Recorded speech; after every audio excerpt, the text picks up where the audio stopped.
समस्त को praise the Lord आ जीशु ख्रीष्ट नाम रे मु समस्त को स्वागत करूँगी। खुशी आज सौभाग्यता आपण मान सहित वाक्य सहित कथा हेबार सुजोग पाई तो मु पूर्व वीडियो रे गुटे विषय आम आलोचना कलु जीशु होउछंती तारा बोली जीशु तारा भाव में आम आलोचना करिछु किंतु आज वीडियो रे आम आलोचना करिबा जीशुंक तारा। पूर्व वीडियो रे जीशु को तारा भाव में आलोचना कलु आज वीडियो रे जीशुंक तारा जीशु निजे तारा सेटा होउची गला। आज आलोचना होउची जीशुंकर तारा। जीशु एठारे तारा नुहंती मात्र जीशुंकर तारा विषय रे बाइबल रे लिखाई जीशुंकर तारा। आमे माथ्यू पुस्तक रे पाइबा माथ्यू 2:2 जिहुदी मानकर जेहु राजा जन्मग्रहण करियछंती से केहुठारे कारण आम्भे माने पूर्व देश रे ताहांको तारा देखी ताहांको प्रणाम करिबाकू आसीअछु। ख्रीष्ट रे भाई भणी माने प्रभुंकर दास माने जदि आपण माने मोर वीडियो गुडी को नियमित सुनुचंती तेबे अनेक सत्यता आपण माने जानि परिबे जहा कि आमे इंग्लिश रे लॉजिकली बोली कही थाउ बा युक्तिमूलक कही थाउ माने सबु दृष्टि बाइबल ठीक हेबा दरकार। जदि गुटे पटे भूल आ गुटे पटे ठीक जानूछु आमे सेटा संपूर्ण नुहे। सेतिपाई बाइबल रे शिखिबाटा विषय हमकु सब बेले मिलुची तेणु शिखिबार दरकार। काहे कि मु ए प्रकार कहूची जानि छंती मु जते बेले प्रकृत रे एई सत्य को जानि नथिली को सत्य को जानि नथिली एठारे लेखा अछि जे पूर्व देशरू जो पंडित माने आसिले से माने पूर्व देश रे गोटे तारा देखिकी आसिले आउ जीशु को से माने खोजुछंती। मु मोर पूर्व विषय जदि कहबी पूर्व रे मु केहु प्रकार हा जानिथिली आउ केहु प्रकार प्रचार करूथिली ताहा जदि मु कहबी आपण माने हसी पारंती केमिति जेतु प्रकृत रे हम तारा बोली ही जानिथिली। आज पर्यंत अनेक लोक माने बा 99% लोक माने आज पर्यंत एटा प्रकृत रे तारा बोली भावंती। तेणु मु तारा बोली जतले भाबुथिली सौर जगत रे सौर मंडली रो जेहु तारा गुडी को अछि से तारा जतले मु भाबुथिली मोर प्रचार केमति थिला जानंती। तथापि मु कहि दे केमति थिला जे मु भाबुथिली जे से तारा राति रे प्रकृत रे तारा रो उज्जवलता अछि। तेणु से तारा से पंडित मानकु कोन करूथिला ना राति जाको कढ़े आणुथिला राति रे केवल तारा देखा जिवे। तो राति रे से माने तारा देखि देखि आसुथिले एवं दिन रे तारा देखा जिवो नाही। तेणु दिन रे से माने अटकी जाउथिले पुनर्बार संध्या हेले पुनर्बार से माने यात्रा करूथिले काहे कि राति रे ही प्रकृत रे तारा देखा जिवो। एमिति दिन बेले रहुथिले राति रे यात्रा करूथिले दिन बेले अटकी जाउथिले आ राति रे यात्रा करूथिले आ शेष रे बेथलेम रे प्रवेश कले आ एटा संभवतः हिथिबो दिन बेले। तेणु से तारा को जेहेतु देखि पारु नाहंती आ से माने राजा को जाकी पचारले जे यहूदी मानकर राजा केहुठारे जन्मग्रहण करिसंती। तो सेही समय से राजा जानी पारले नाही। परवर्ती समय आउ से माने गला बेलू से माने पुनर्बार से तारा को देखिले आउ सेटे जीशु को भेटले। तो ए प्रकार प्रचार कले कोन समस्या लागुची कि नाही ठीक परि लागुची किंतु आपण माने चिंता करंतु प्रकृत रे सेमिति हेइथिबो कि से दिन बेले से मान अटकी जाउथिले राति रे आसुथिले जेतु तारा राति रे ही उज्जवल देव। प्रकृत रे प्रभुंकर दास माने ए तारा प्रकृत रे सौर जगत रे सौर मंडल रे थिबा तारा बुझाए नाही।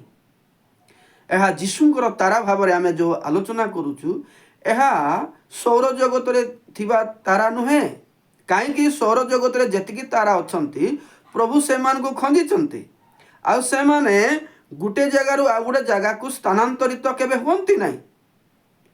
आमे वैज्ञानिक मान को द्वारा जानी पारिछु जे तारा गुडी को पृथ्वी ठारू सूर्य ठारू मध्य बहुत बड़ किंतु से माने बहुत दूर रे अछंती सेति पय हमकु छोट छोट बा मिंजी मिंजी करी देखा जानती किंतु यार अर्थ नाही से माने छोट आ गुटे से माने केबे घुंचंती नाही मूवेबल नाही माने जो जगार अछंती सेठारे से माने चिरकाल पई अछंती।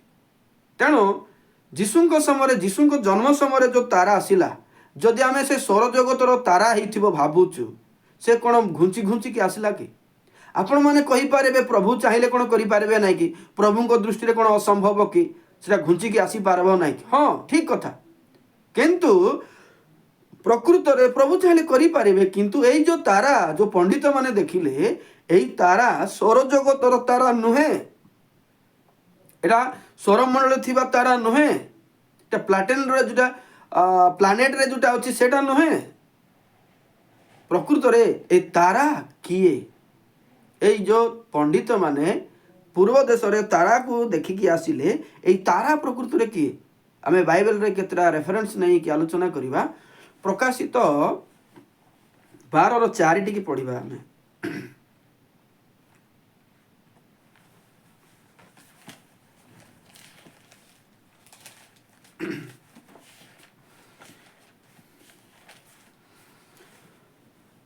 तार लांगुल आकाशर तृतीयांश नक्षत्र को आकर्षण करी पृथ्वी रे निक्षेप कला आउ सेही सर्प प्रसव करिया को उद्यत स्त्रीलोक प्रसव करिबा मात्र ताहांको संतान को ग्रास करिबा निमंते ताहांको सम्मुख रे ठिया हैला।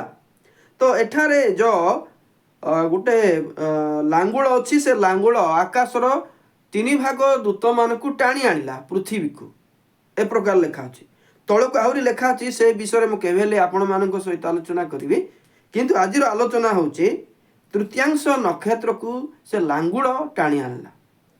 तो ये लांगुल आमे जोटा कि जानिचु जे पतित दूत शैतान शैतान रो लांगुल एटा तेणु से शैतान लांगुल कौन कला से 3 भाग दूत 3 भाग नक्षत्र मान को टाणी आनला बोले लिखा।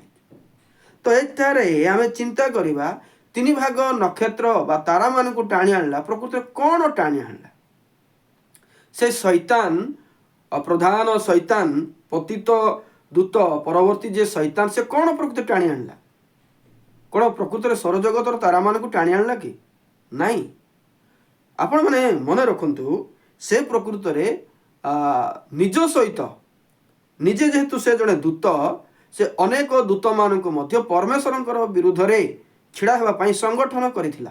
तेणु प्रभु जेतेबेले से मुख्य शैतान को स्वर्ग रु बहिष्कार कले सेतेबेले जणे एका पतित हेई नाही ता सहित तार दल अर्थात 3 भाग दूत माने मध्य खसिछंती। तेणु 3 भाग जो दूत माने खसिछंती से दूत मानक एठारे नक्षत्र बोली लेखा अछि अर्थात दूत मानकु नक्षत्र बोली मध्य कुहा जाए अर्थात तारा बोली मध्य कुहा जाए। तेणु एई जो नक्षत्र गुड़िक होउछंती एमाने दूत माने पतित दूत माने तो पतित दूत मानकु तारा कुहा जाए परमेश्वरंकर सम्मुख रे थिबा दूत मानकु तारा कुहा जाए। तेणु आमे जानि पारलु जे दूत मानकु तारा बोली कुहा जाए। तेणु बाइबल रे अनेक जगह रे आमे देखिबा को पाऊ प्रभु जेहु सब कार्य करिबा को चाहुछंती बा करूथिले से कौन करूथिले ना दूत मानकु पठाई संवाद देउथिले दूत मानक द्वारा से कथा को पठाउथिले तांगर दास मानकु कौन करिया को चाहुछंती से घटना को से प्रकाश करूथिले दूत मानक द्वारा। तेणु आमे एठारे चिंता करियार आवश्यक अछि। आ गोटे पद आमे देखिबा से समान जिसाय 14 13 पद पुणी तुम्हें मने मने कहिथिलो आम्भे स्वर्गारोहण करिबा आम्भे परमेश्वरंक नक्षत्र गणर ऊर्ध्वरे आपणा सिंहासन उच्चीकृत करिबा आम्भे उत्तर दिगर प्रांतस्थित समागम पर्वत रे उपविष्ट हेबा।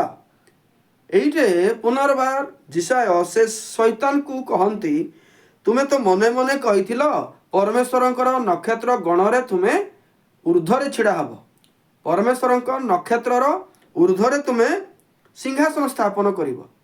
तेबे एठारे आमे चिंता करिबा ए नक्षत्र गण ऊर्ध्वरे तारा मानक ऊपर से जो सिंहासन स्थापन करिया को कहूथिला जे कि शैतान से प्रकृत रे कोटे सिंहासन स्थापन करिया चाहुथिला सौर जगत रे कि आमे जेहु तारा मानक देखुछु ता ऊपर कि नाही प्रकृत रे जो नक्षत्र कहले बा तारा कहले आमे जानुछु जे दूत मानक बुझाए।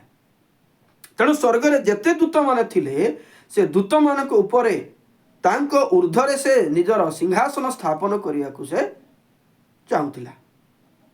ତେଣୁ ଆମେ ବୁଝିପାରିଲୁ ଯେ ପ୍ରକୃତରେ ତାରା ନକ୍ଷତ୍ର ଦୂତମାନଙ୍କୁ ମଧ୍ୟ ବୁଝାଏ।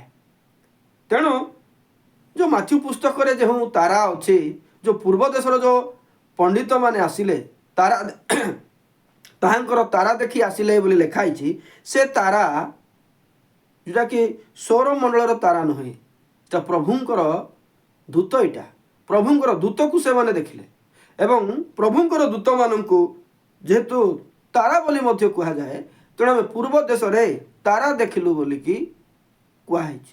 ତେଣୁ ତାରା ଦେଖିକି ଆସିଲୁ ବୋଲି କୁହାହେଇଛି। ତେଣୁ ଯେତେବେଳେ ସେମାନେ ପୂର୍ବ ଦେଶରୁ ବେଥଲେମକୁ ଆସିଲେ, ସେମାନେ ରାତିରେ ଗମନ କରୁଥିଲେ, ଦିନ ବେଳେ ରହି ଯାଉଥିଲେ, ସେମିତି ନାହିଁ। ସେମାନେ ସିଧାସଳଖ ବେଥଲେମକୁ ଆସିଲେ। ବେଥଲେମକୁ ଆସିଲା ପରେ ସେମାନେ ଭାବିଲେ ରାଜା ଜାଣିଥିବେ, ତେଣୁ ଜିହୁଦୀମାନଙ୍କର ରାଜା କେଉଁଠାରେ ଜନ୍ମଗ୍ରହଣ କରିଛନ୍ତି ବୋଲି ସେମାନେ ଖୋଜିଲେ। ଆମେ ପୂର୍ବ ଦେଶରେ ପୂର୍ବ ଦିଗରେ ତାହାଙ୍କର ତାରା ଦେଖିଲୁ, ତାହାଙ୍କର ଦୂତଙ୍କୁ ଦେଖିଲୁ। ସେ ଦୂତ ତାଙ୍କୁ କହିଲେ ଯୀଶୁ ଜନ୍ମ ହୋଇଛନ୍ତି ବୋଲି। ଆଉ ତାରା ଦେଖି କିଛି ଗଣନା କଲେ ଜାଣିପାରିଲେ, ସେମିତି ନାହିଁ। ଅନେକ ଲୋକମାନେ ଏ ପ୍ରକାର ମତ ଦିଅନ୍ତି, କିନ୍ତୁ ସଠିକ୍ ନୁହେଁ। ତେଣୁ ଯେତେବେଳେ ସେମାନେ ଯୀଶୁକୁ ଭେଟିବାକୁ ପାଉନାହାନ୍ତି, ଠିକ୍ ସେତିକି ବେଳେ ଆଉ ଥରେ ସେ ତାରା ବୋଲି ଲେଖା ହେଇଛି, ଅର୍ଥାତ୍ ଆଉ ଥରେ ସେ ଦୂତ ସେମାନଙ୍କୁ ଭେଟ ହେଲେ ଏବଂ କହିଲେ ଯୀଶୁ ଏଠାରେ ଅଛନ୍ତି ବୋଲିକି। ସେଥିପାଇଁ ଏଠାରେ ଯୀଶୁଙ୍କର ତାରା କହିଲେ, ଆଉ ଯେଉଁ ପଣ୍ଡିତମାନେ ଯେଉଁ ତାରା ଦେଖିଲେ, ଆଉ ସେ ତାରା ପରମେଶ୍ୱରଙ୍କର ଦୂତମାନଙ୍କୁ ବୁଝାଏ। ପରମେଶ୍ୱରଙ୍କର ଜଣେ ଦୂତ ସେମାନଙ୍କୁ ସମ୍ବାଦ ଦେବା ନିମନ୍ତେ ପୂର୍ବ ଦେଶରେ ଭେଟ ହେଲେ ଏବଂ ଯୀଶୁଙ୍କୁ ଭେଟିବା ସମୟରେ ମଧ୍ୟ ତାଙ୍କୁ ଦର୍ଶନ ଦେଲେ। ତେଣୁ ଆମେ ଆଜିର ଆଲୋଚନାରେ ଜାଣିପାରିଲୁ ଯେ ତାରା ଯେଉଁ ପଣ୍ଡିତମାନେ ଦେଖିଥିଲେ, ସେ ତାରା ହେଉଛନ୍ତି ଦୂତ। ସେ ଦୂତକୁ ଦେଖିକି ସେମାନେ ବେଥଲେମ୍ ପର୍ଯ୍ୟନ୍ତ, ଜେରୁସାଲେମ୍ ପର୍ଯ୍ୟନ୍ତ ଆସିକି ଯୀଶୁଙ୍କୁ ଦର୍ଶନ କଲେ। ଆଉ ଆଜିର ଆଲୋଚନାରେ ଯଦି ଆପଣମାନଙ୍କୁ ଭଲ ଲାଗିଛି, ଶୁଣିବାକୁ ଇଣ୍ଟରେଷ୍ଟ ହେଇଛି, ତେବେ ଆପଣମାନେ ଲାଇକ୍ ସବସ୍କ୍ରାଇବ୍ କରନ୍ତୁ। ଆଉ ଯଦି ନୂଆରେ ଶୁଣୁଛନ୍ତି, ସବସ୍କ୍ରାଇବ୍ କରିବା ସଙ୍ଗେ ସଙ୍ଗେ ଅନେକ ଭାଇମାନଙ୍କୁ ମଧ୍ୟ ସେୟାର କରିଦିଅନ୍ତୁ, ଯେହେତୁ ଅନେକ ଲୋକମାନେ ସତ୍ୟର ଜାଣିବାର ଆବଶ୍ୟକ ଅଛି। ପ୍ରାର୍ଥନା କରିବା। ପ୍ରେମୟ ପ୍ରଭୁ, ଧନ୍ୟବାଦ, ସୁନ୍ଦର ସମୟ ଦେଲ ପ୍ରଭୁ। ଯେତେ ଭାଇମାନେ ଆଜ୍ଞାମାନେ ଏ ବାକ୍ୟ ଶୁଣନ୍ତି, ପ୍ରକୃତରେ ଚିନ୍ତା କରି ଗ୍ରହଣ କରିବାକୁ ସାହାଯ୍ୟ କର। ଆମର ବୁଦ୍ଧି ଜ୍ଞାନ ନାହିଁ ପ୍ରଭୁ, ବୁଦ୍ଧି ଜ୍ଞାନ ଦେଇ ତୁମେ ଆମକୁ କଢ଼େଇ ନିଅ। ପ୍ରାର୍ଥନା ଯୀଶୁଙ୍କ ନାମରେ ମାଗିଲୁ, ଆମେନ୍। ନମସ୍କାର ସମସ୍ତଙ୍କୁ।